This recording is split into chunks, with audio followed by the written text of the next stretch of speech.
Kalimat ini penuh keceriaan. Tentunya dengan sentuhan rasa malu. Xiao Yan menatap wajah Zen Niru dengan sedikit penurunan berat badan. Dan secara alami menyadari bahwa dia telah mengkhawatirkan dirinya sendiri selama berhari-hari. Hatinya begitu hangat. Dia akan mengatakan sesuatu. Bersulang untuk mengundang Mingyu. Bayangan menjadi 3 orang. Badai berdiri melawan angin dan menghela nafas. Menghancurkan dunia Xiao Yan dan Zen Ni. Aku menunggu Xiao Shao dengan susah payah. Tapi aku hanya kelompok yang kesepian. Aku tidak tahu apakah kita harus pergi ke bulan bersama angin. Mata besar Ziying menatap keduanya sambil tersenyum. Meskipun pemandangan di sini sangat bagus, sepertinya hidup. Kata-kata Xiao Xiao tidak habis. Sepertinya tidak ada artinya. Melihat kembali saudara-saudara di sekitarnya, wajah Xiao Yan memerah. Dan wajah Zen Ni semakin merah. Ketika yang disebut kasih sayang itu intens, itu seperti mabuk. Dan saya selalu mudah mengabaikan segala sesuatu di dunia antara pria dan wanita. Meskipun Xiao Yan dan Zen Ni adalah kaisar, mereka tidak dapat dihindari. Xiao Yan terbatuk beberapa kali, menutupi rasa malunya. Perlahan kembali kepada Tuhan. Melihat kelelahan yang tidak bisa ditutupi di bawah sosok tegak semua orang. Mengetahui bahwa itu adalah perhatian selama berhari-hari menjaganya. Hati Xiao Yan sangat sedih. Dengan kedua tangan mengepal, sulit untuk semua orang. Xiao Shao, kamu salah mengatakan itu. Inilah yang harus kita lakukan. Le Shaolong terlihat sangat serius. Tetapi tidak ada yang bisa melihat bahwa dia bertahan tertawa. Artinya, kerja keras.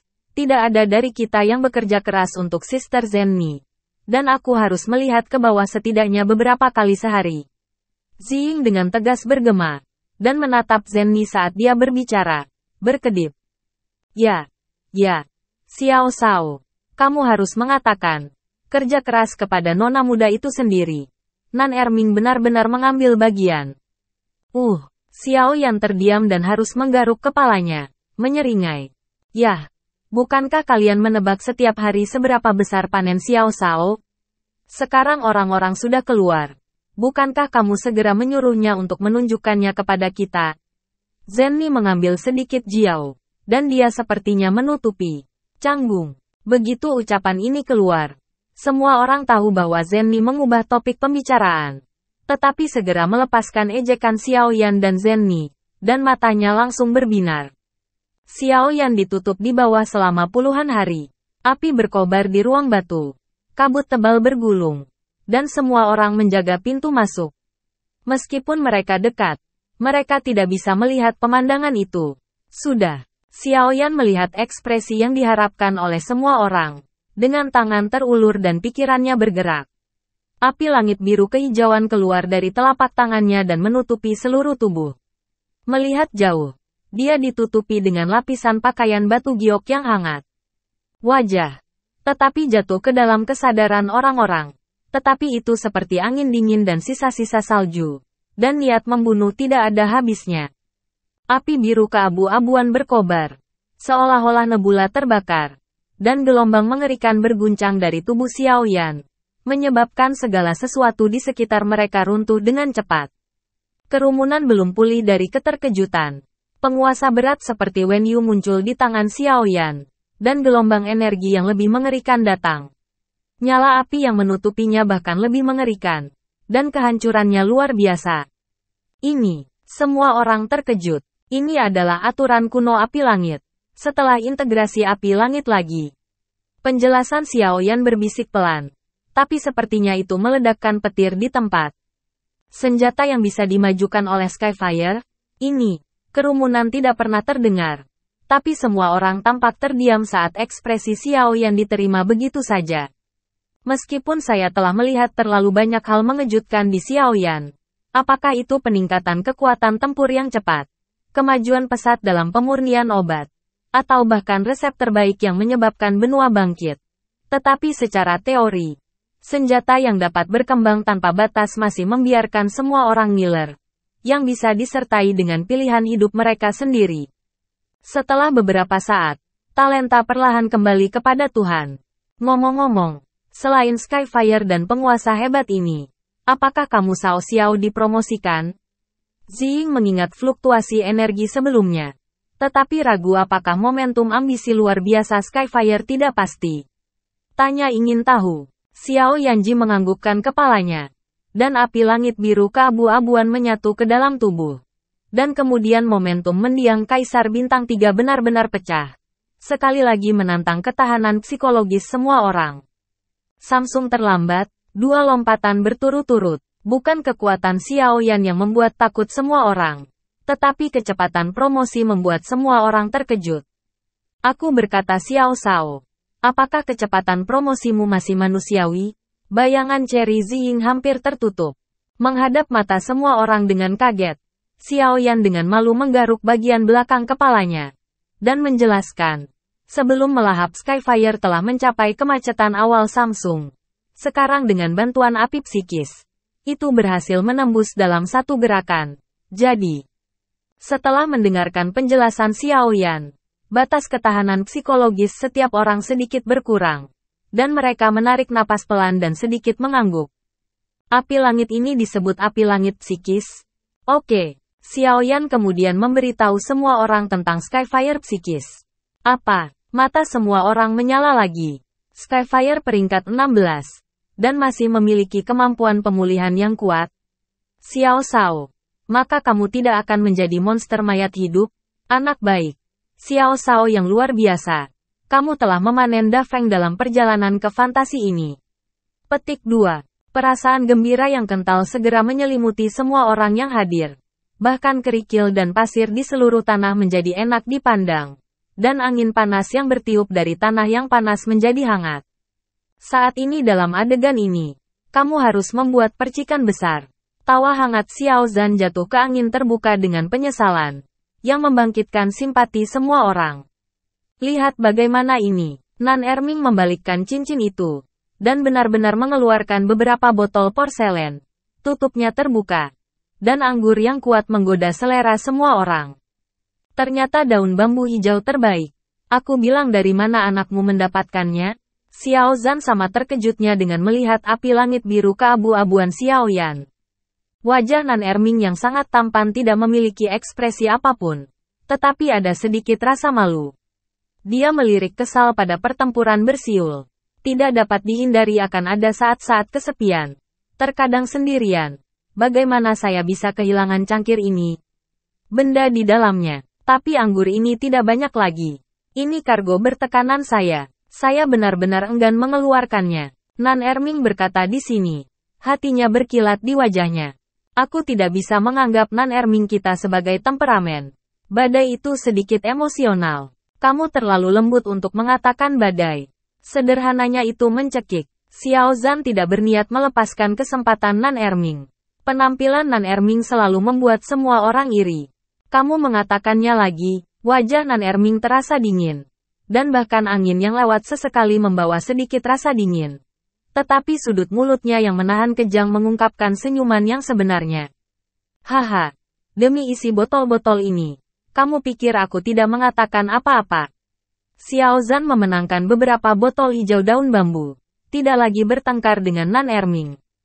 Sebenarnya, jika Nan Erming tidak ragu dengan senyum lembut itu, kurasa Kaisar Dou Daratan tidak tahu berapa banyak wanita yang akan terpesona olehnya. Dan di mana itu? Zenni berkata dengan lembut. Tanpa sepatah kata pun. Nan Erming menyelamatkan wajahnya. Kerumunan mengangguk. Menatap wajah tampan Nan Erming yang membuat para gadis cemburu. Berkedip tanpa berkedip. Dan malu melihat wajah Nan Erming. Sekelompok api unggun setinggi langit muncul di udara terbuka. Cahaya api yang mengalir dan aroma anggur yang kaya. Disertai dengan tawa hangat dan tulus dari semua orang. Memicu malam bintang yang langka bulan ini. Keesokan paginya. Anggur sudah bangun dan berdiri di bawah langit luas. Dan semua orang saling memandang.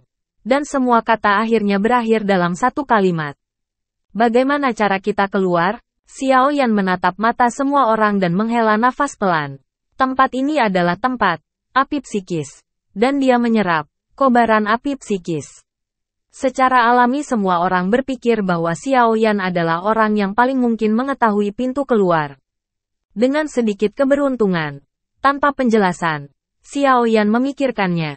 Dia telah menjelajahi tempat ini dengan kekuatan jiwa. Tidak ada yang mencurigakan. Dan hanya ada satu kemungkinan.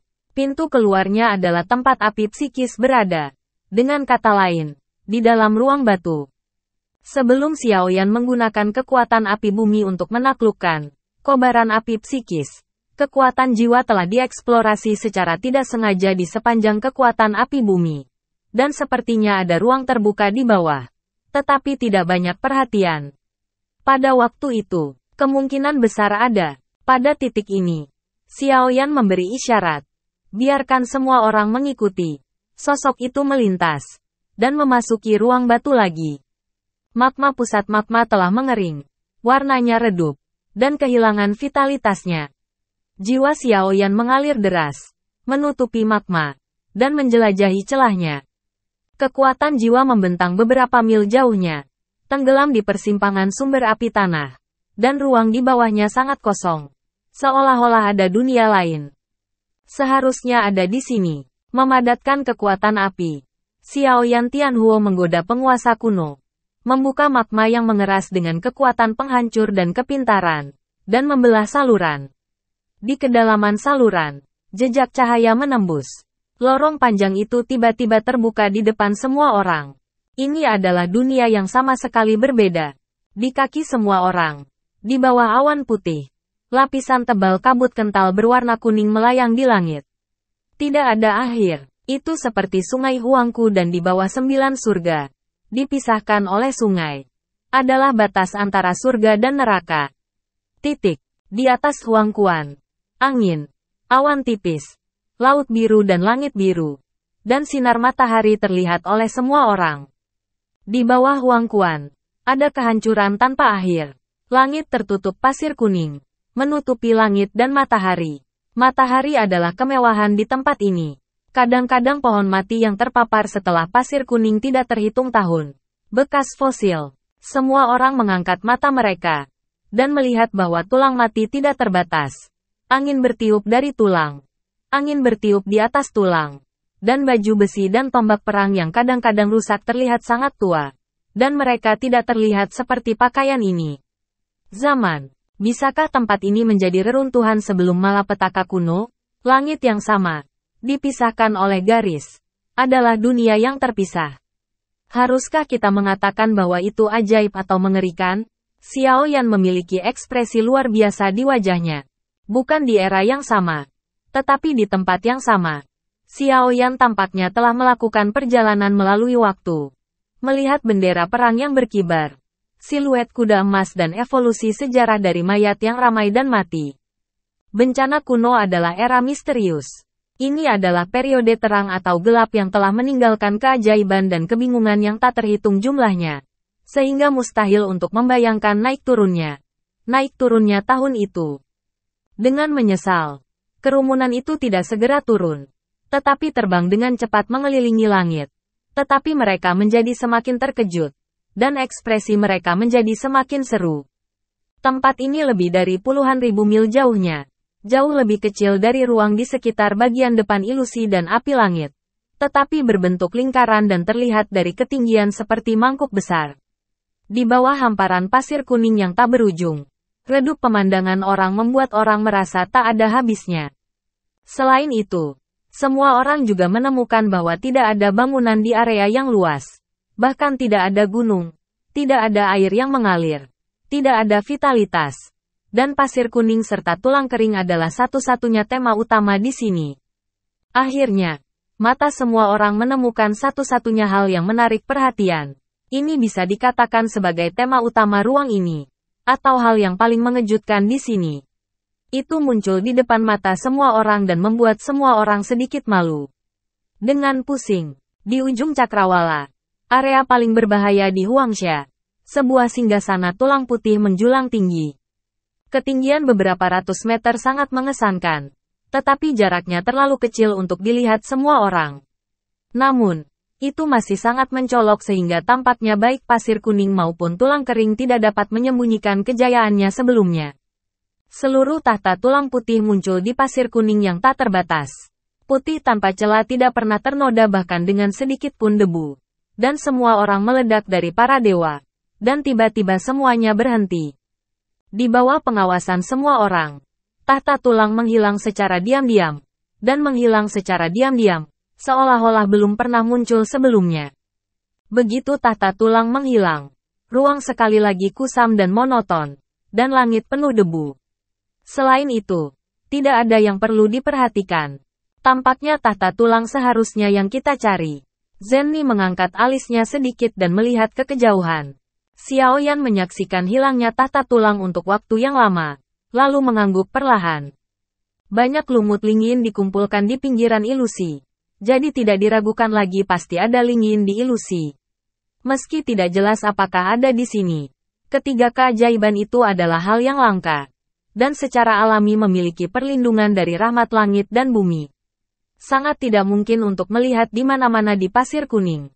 Kalau tidak, itu bukan lobak terhormat, dan jika ada di sini, hanya mungkin di tahta Bon.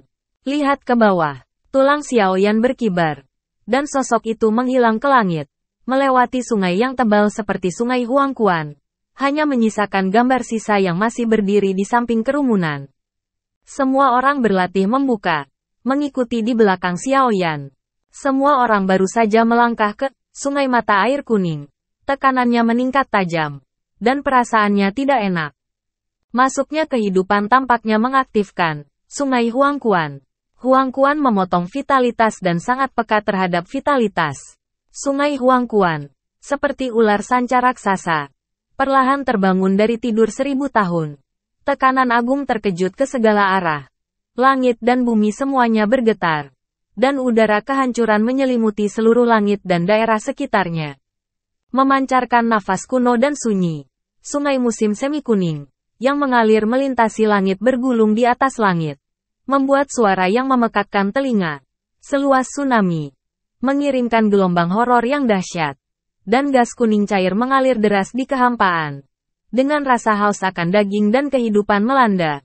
Membungkus semua orang. Sungai mata air kuning. Meremas kulit setiap orang dan setiap akar rambut.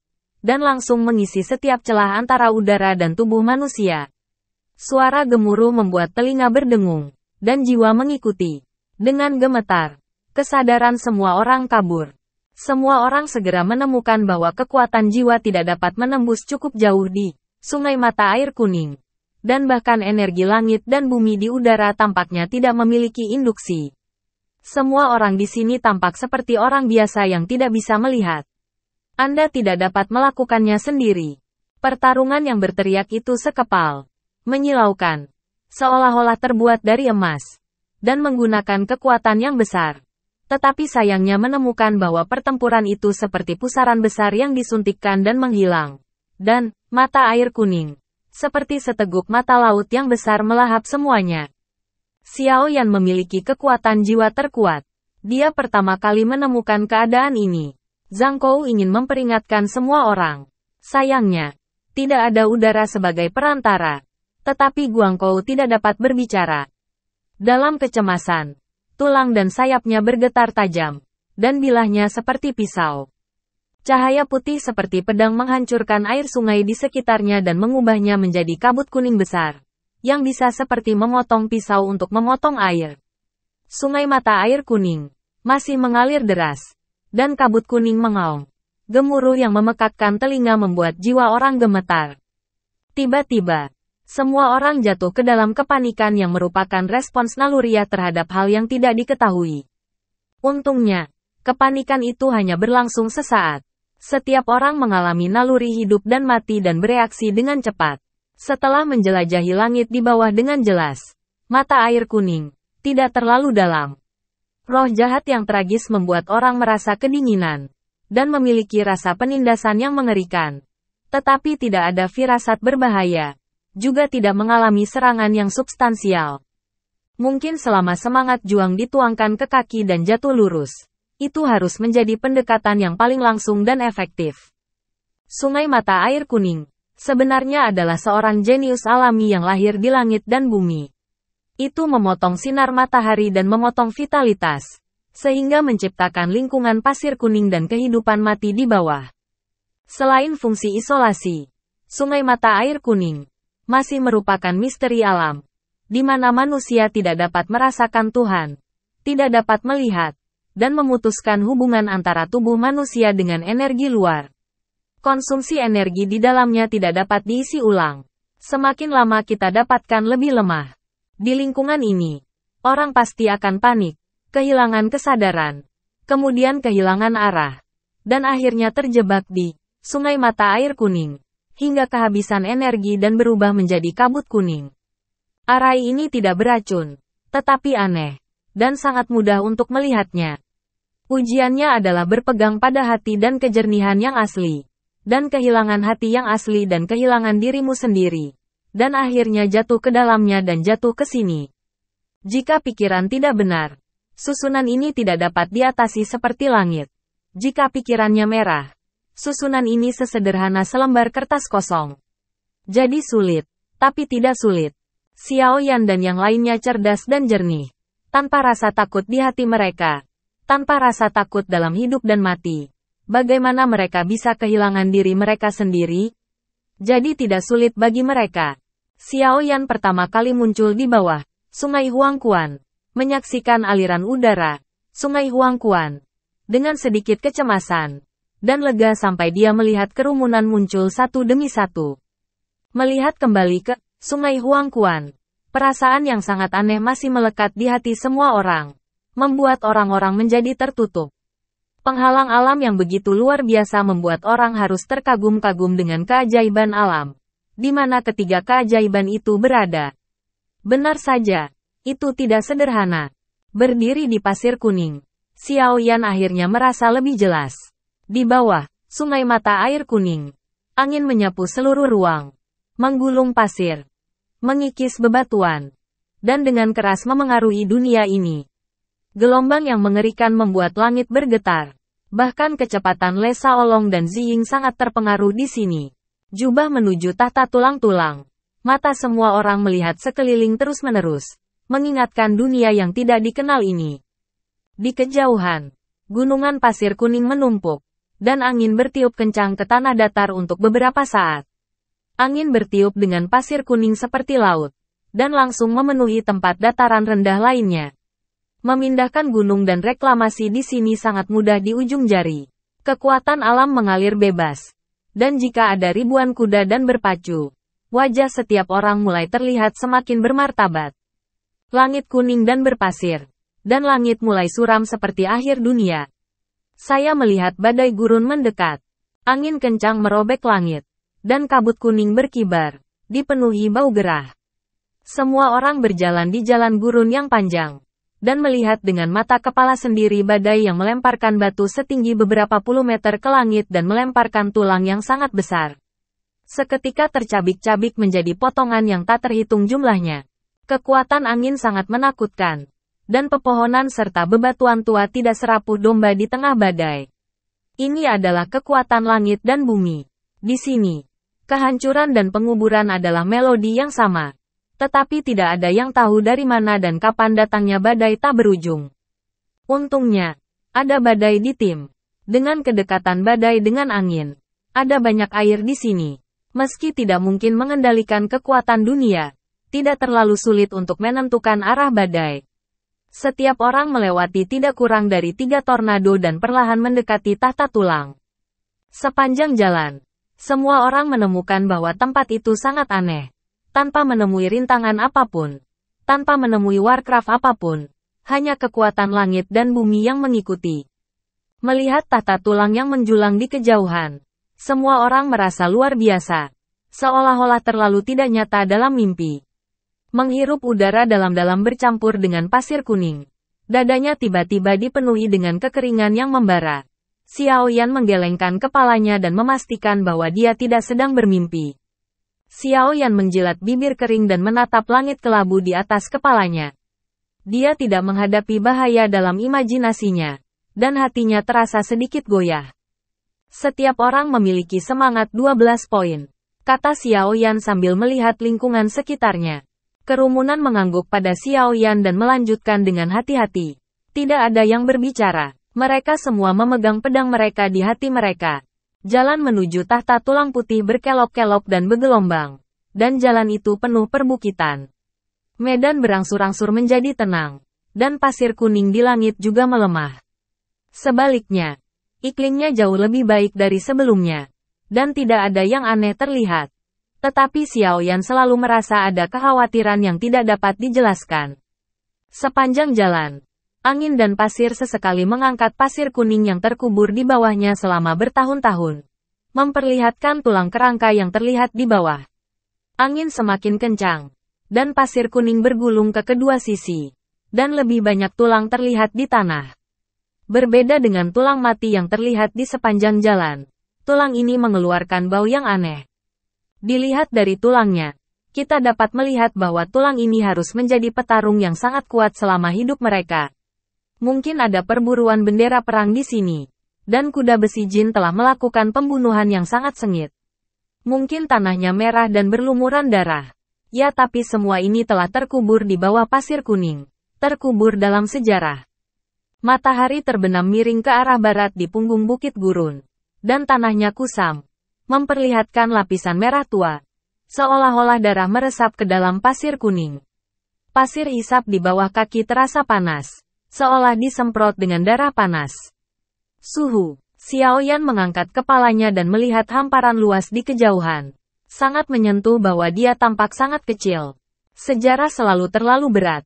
Kita tidak tahu apa yang terjadi di sini sebelumnya. Tapi matahari terbenam di gurun pasir. Pasir kuning dan tulang putih. Warna abu-abu ini selalu sangat menyedihkan. Zenni berdiri di samping Xiao Yan, dan mengulurkan tangannya. Aku menghela nafas melihat rambut berantakan itu. Xiao Yan mengangguk, masih tidak berbicara, dan kegelisahan di hatinya semakin kuat. Angin bahkan lebih mendesak, seperti cakar yang tajam, mengupas gurun satu lapisan dan lapisan lainnya. Lebih banyak pasir kuning yang tergulung, dan gurun naik dengan gelombang panas. Seperti awan kelabu kabut pasir membuat orang sulit bernapas. Cahaya oranye merah matahari terbenam menyatu dengan kabut-kabur, dan langit menjadi lebih suram. Sentuhan hitam muncul di cakrawala, dan malam akan segera tiba. Di bawah cahaya redup, lapisan merah tua muncul di pasir kuning. Bau berminyak itu seperti keras kepala yang bertahan selama ribuan tahun. Seperti yang dilihat semua orang. Tulang-tulang itu terbentang di sepanjang bukit pasir yang bergelombang terus-menerus. Berkelok-kelok seperti gelombang di laut menuju tahta putih. Jika saya ingat dengan benar, sebelum saya melihat ke tahta tulang-tulang dari atas, itu adalah tempat di mana badai pasir kuning seperti gelombang yang bergolak dan mengosongkan ombak. Le Saolong membuka mulutnya perlahan dan mengerutkan kening. Tapi ketika kita sampai di sini, semuanya berbeda. Itu telah menjadi tempat paling sunyi, setidaknya untuk saat ini. Kata-kata Le Saolong tiba-tiba membuat hati semua orang tenggelam. Mengingat apa yang saya lihat sebelumnya, hati semua orang dipukuli dengan keras oleh kegelisahan di hati mereka. Selain suara angin, itu sangat sunyi. Hanya suara, bang, yang bergema di gurun yang dipenuhi tulang. Angin menggulung tulang lengan bawah. 5 jari yang layu meraih ke depan dengan rakus. Buku-buku jari keputihan disertai isak tangis pasir kuning. Seperti hantu malam yang menangis. Kurang dari 3 inci dari dada Xiao Yan. Penjaga pendendam gemetar sedikit rapuh. Patah menjadi beberapa bagian rapuh. Jatuh ke padang pasir. 5 jari menghadap ke langit. Gemetar beberapa kali. Sepertinya sangat tidak mau. Seluruh pemandangan anehnya berdebar-debar. Ziying mencengkeram lengan Xiao Xiao dengan erat. Kukunya tenggelam jauh ke dalam. Wajah kecilnya yang cantik pucat. Dan matanya yang berbicara penuh dengan gemetar. Ziying Ziqiang juga seorang gadis yang merasa mual dan takut akan hal-hal ini secara naluriah. Zenni juga merasa suhunya tiba-tiba turun drastis. Dan hawa dingin menyebar di hatinya. Meskipun dia tidak tampak seperti Ziying di permukaan, dia masih mengepalkan bahunya tanpa sadar. Angin malam sangat dingin, dan semua orang sedikit kaku. Mereka melihat ke arah Xiao Yan dan menunggu instruksi selanjutnya. Jalan untuk pergi harus turun. Xiao Yan memperhatikan untuk waktu yang lama, dan sosoknya yang tegak lurus seperti lembing dalam kabut, dan seperti karang hitam. Dia berdiri diam meskipun badai. Iman setiap orang. Setelah berbicara, Xiaoyan mengeluarkan api kuno. Dan api yang menyala menjadi lampu indikator di gurun berkabut ini. Sepanjang jalan, semua orang diam. Hanya api langit biru kehijauan yang berdetak pelan. Malam semakin tebal dan padat. Pasir dan laut luas dan sepi. Dan semua orang membalik beberapa bukit pasir yang tidak rata untuk perlahan bergerak maju. Dan melihat beberapa reruntuhan batu pasir yang telah lama terkikis berdiri di sana sendirian. Seperti yang terlihat di gurun yang luas. Terpencil. Di bawah malam, api fosfor mengalahkan dan mengubah beberapa bukit pasir. Jalur cahaya putih muncul di depan semua orang. Jalan berkelok-kelok lurus dan menunjuk ke tahta tulang putih. Ruang terbuka dan bukit pasir di sekitarnya tersembunyi dalam kabut.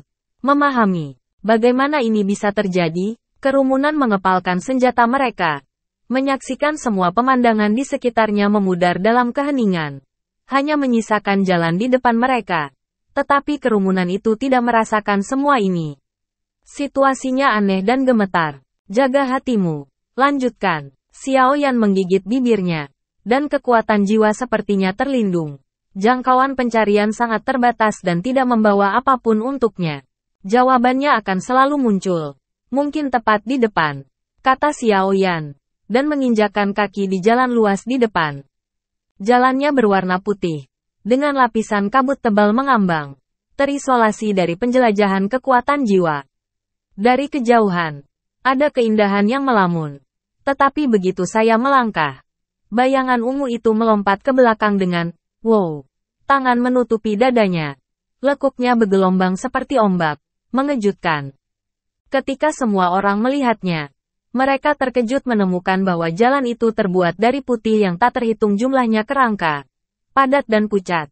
Dengan bunga fosfor mengambang di atasnya. Dan kabut putih kebencian terbentuk samar-samar.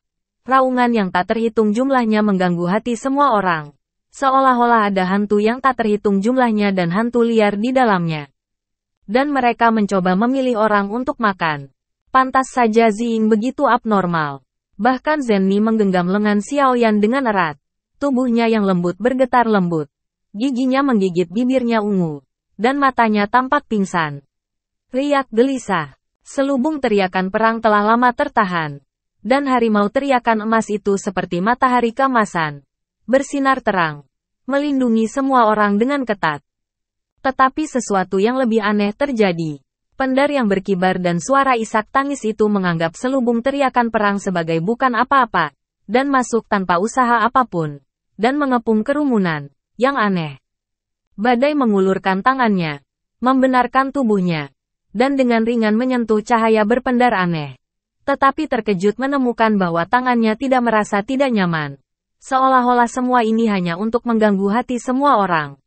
Xiaoyan berkata sebelumnya. Jaga hatimu. Ini adalah ramalan. Segera setelah saya memandang Xiaoyan dengan kagum. Badai menemukan masalahnya. Pendar tak berujung dan lapisan merengek kaskade menjulang. Membungkus semua orang di tengah. Meskipun mereka memiliki tubuh yang bertarung. Mereka tidak dapat menghentikannya. Gelombang suara tak terlihat itu mengganggu pikiran semua orang. Namun, untuk sesaat, wajah semua orang berangsur-angsur menjadi pucat. Dan ekspresinya sedikit malu. Seseorang di samping gendang telinga sepertinya terus-menerus membicarakan kemalangannya, kesepiannya, pikiran orang-orang hancur, dan kesadaran mereka kabur.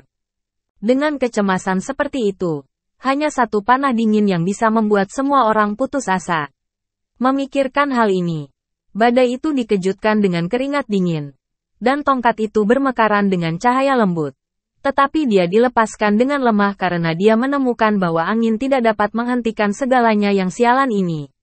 Aliansi bisnis yang dapat mempengaruhi dunia dipilih untuk pelatihan elit. Selain kesetiaan, mereka harus menonjol di antara orang-orang serupa. Saat tongkat badai dinaikkan, kerumunan sudah bereaksi dan menyerang satu demi satu. Melihat keluar dari jauh, semangat juang yang berwarna-warni mekar dengan cemerlang di kabut putih. Saya harus mengatakan bahwa tanggapan semua orang sangat cepat. Saya panik. Tetapi bahkan setelah saya tenang, saya masih harus mengatakan bahwa hasilnya sangat lemah. Apakah itu cahaya bintang, kilat, atau angin dan kabut? Anda tidak dapat menghilangkan kabut. seperti antraks epifisis. Aneh.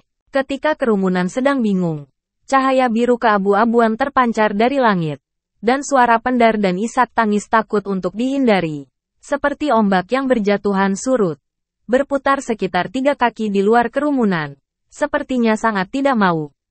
Di atas mereka adalah teratai api Pirus, yang terlihat seperti Wenyu, yang merupakan api langit campuran Xiaoyan. Teratai api tidak besar, tetapi setiap kali berputar, ia memancarkan cahaya yang sangat berapi-api, sakral dan tidak dapat diganggu-gugat. Api langit hanya ada di dalam kabut dan kabut itu jahat, dan kebetulan saling mengalahkan. Semua orang akhirnya menarik napas. Dengan bantuan Skyfire, semua orang berjalan di jalan tulang putih yang tidak rata. Setiap langkah terdengar suara retak tulang yang tajam, disertai kabut berkabut. Dari waktu ke waktu, bau yang memuakkan melayang, dan kebodohan yang tak terlukiskan ada di hati semua orang. Backlog perlahan